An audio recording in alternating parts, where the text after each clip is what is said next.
How to tell if your dog has parvo. Canine parvovirus infection, also called parvo, is a highly contagious gastrointestinal disease with a high mortality rate. The virus is common in puppies. Experienced dog owners and breeders often panic when they suspect one of their dogs has parvo. They know how quickly the condition advances and how lethal it can be. If your dog has parvo, getting to a veterinarian quickly can increase the odds of survival, but the symptoms of parvo can be confused with the symptoms of other canine diseases, including coronavirus infection, bacterial hemorrhagic enteritis, coccidiosis, and hookworm infestation. Recognizing the symptoms of parvo. Consider your dog's age. Parvo typically occurs in puppies between 6 and 20 weeks of age, and 85% of all infections occur in dogs under 1 year old. Puppies are most susceptible because they have a very high number of rapidly dividing cells in their stomachs and intestines. These cells are the primary target of the parvovirus. If your dog is older, parvo is unlikely, though certainly not impossible.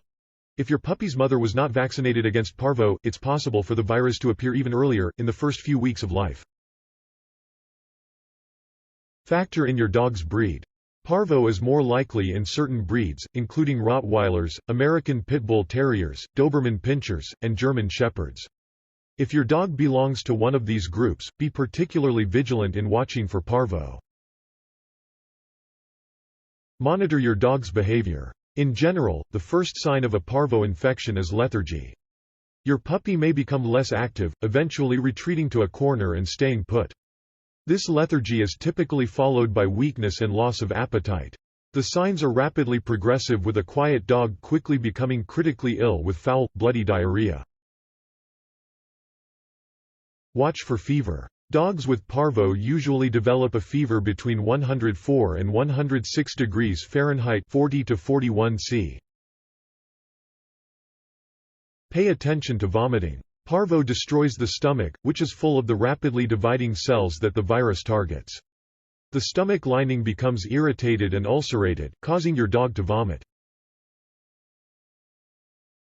Pay attention to your dog's stools. Typically, the diarrhea associated with parvo is particularly severe. It is as if the dog is passing blood, a very liquid and foul-smelling diarrhea. This may lead to dehydration as well. Check for signs of anemia. Parvo causes gastrointestinal bleeding, which can lead to anemia. To see if your dog might be anemic, press down on the gums. A healthy dog's gums will quickly return to their normal color, usually within 2 seconds. If it takes longer, your dog may be anemic. Anemia may also lead to a noticeable paleness of the gums.